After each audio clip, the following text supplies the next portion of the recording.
একদিন লতিফ মাঝি তার মেয়ে আর বউকে নিয়ে সর্দার সাহেবের বাড়িতে নেমন্তন্ন খেতে গেল।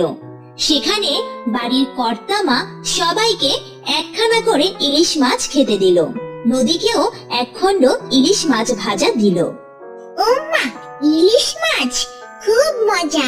আমার ইলিশ মাছ খেতে খুব ভালো লাগে। নিমিষেই ইলিশ মাছটা খেয়ে ফেললো নদী। ওইটুকু ইলিশ মাছে তৃপ্তি হলো না নদীর। সে কর্তামাকে বলল, আমাকে আর একখানা ইলিশ মাছ দিবে গো কর্তামা। আমার যে ইলিশ মাছ খেতে খুব ভালো লাগে। কি বলিস? আগে বলবি তো। এই নে আরেকখানা ইলিশ মাছ নে। নদীকে যদি আরো ইলিশ মাছ খেতে দেওয়া হয় তাও ওর তৃপ্তি মিটবে না। কিন্তু আর তো চাওয়া যায় না ইলিশ মাছ ভাজা। মারে, আমি তো বুঝি তুই যে ইলিশ মাছ খেতে পছন্দ করিস, কিন্তু মারে, তোর বাবার তো ক্ষমতা নাই রে। কিভাবে ইলিশ মাছ তোকে খাওয়াবে? কিছু সময় পরে নদী তার বাবার সাথে কর্তামাদের মাছের ঘেরের কাছে গেল। সেখানে গিয়ে দেখলো ইলিশ মাছের অভাব নেই, আরো কত ধরনের মাছ। দেখো বাবা, ইলিশ মাছের অভাব নাই, আরো কত ধরনের মাছ। বাবা দেখো কত ইলিশ মাছ। আমরাও একটা পুকুর কেটে ইলিশ মাছ চাষ করতে পারি না? আমাদের তো কোনো পুকুর নাই, কোথায় ইলিশ মাছ চাষ করব? আর ইলিশ মাছের তো আকাশ ছোঁয়া দাম, এত টাকাও বা কোথায় পাবো রে মা? আয় চল, এখন বাড়ি যাই। একথা বলে লতিফ বাড়ির দিকে যেতে শুরু করলো। নদী তখন মন খারাপ করে বলল, আমাদের যদি একটা পুকুর থাকতো তাহলে আমরাও ইলিশ মাছের চাষ করতে পারতাম। ছোট মেয়ের এই কষ্টের কথা শুনে মনে মনে খুব কষ্ট পেল লতিফ। এর পরের দিন লতিফ তার নৌকা নিয়ে বসে আছে নদীর ঘাটে। তখন হাট করে এসেছে এক শহুরে বাবু। সে বলল, ও মাঝি ভাই, আমাকে একটু নদীটা পার করে দাও গো। হ্যাঁ বাবু, আসেন আসেন, সাবধানে আসেন। তা বাবু, শহর থেকে বুঝি মাছ কিনে আনলেন?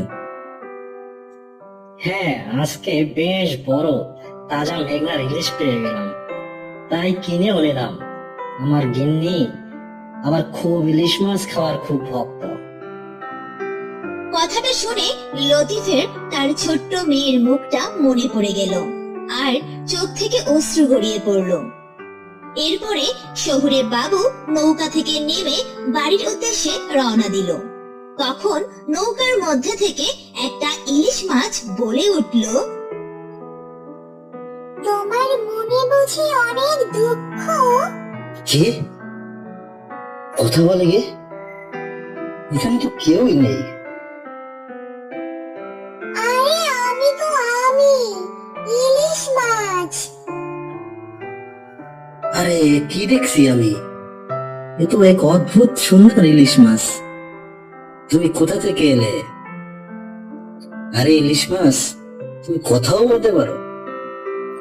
এমন তো কখনো আমার জন্মে দেখিনি বাবু। হ্যাঁ গো, আমি কথা বলতে পারি। আমি কিন্তু যে সেই ইলিশ মাছ নই, আমি এক জাদুকরি মাছ। ভালো মানুষের দুঃখ দূর করি। আমি ওই শহরে বাবুর বাজারের ব্যাগে ছিলাম, সেখান থেকে দেখতে পেলাম তোমাকে। তুমি কাঁদছিলে, তোমার অনেক কষ্ট, তাই তো আমি থেকে গেলাম তোমার নৌকায়, তোমার মনের কষ্ট দূর করব বলে। হে আল্লাহ, আমি এ কি শুনছি? আমি তো কিছুই বুঝতে পারছি না। এই জাদুঘরে ইলিশ মাছ কিভাবে আমাকে সাহায্য করবে? শোনো মাঝি, তোমার কোনো পুকুরের প্রয়োজন নেই। তুমি তোমার নৌকায় পানি ভর্তি করে দাও। আমি এই নৌকার মধ্যেই ইলিশের পোনা ছেড়ে দেব। দেখবে তোমার নৌকায় কেমন ইলিশ মাছে ভরে যায়। এই কথা শোনার পর লতিফ মাঝি নৌকাটি আর ইলিশ মাছটিকে বাড়িতে নিয়ে গেল। বাড়িতে যাওয়ার পর লতিফের বউ মালা বলল, বলি হ্যাঁ গো, আজ যে এত তাড়াতাড়ি বাড়ি ফিরে এলে, লোকজন কি আজকে তেমন শহরের হাটে যায়নি? আর তোমার ব্যাপারখানা কি বলো তো? নৌকাটা ঘাটে না রেখে যে বাড়িতে নিয়ে এলে বড়। আরে বউ, একটু সবুর করো। আজকে এক অবাক কাণ্ড ঘটছে। আমার সাথে এক জাদুকরি ইলিশ মাছের সাক্ষাৎ হয়েছে। এই দেখো, এই ব্যাগটার মধ্যে সেই জাদুকরি ইলিশ মাছ। বাহ, কি সুন্দর দেখতে ইলিশ মাছটা, দেখলেই প্রাণটা জুড়িয়ে যায়। হ্যাঁ রে মা, অদ্ভুত সুন্দর এই ইলিশ মাছ। শোনো বউ, আমি একটা সিদ্ধান্ত নিয়েছি, ইলিশ মাছের চাষ করব।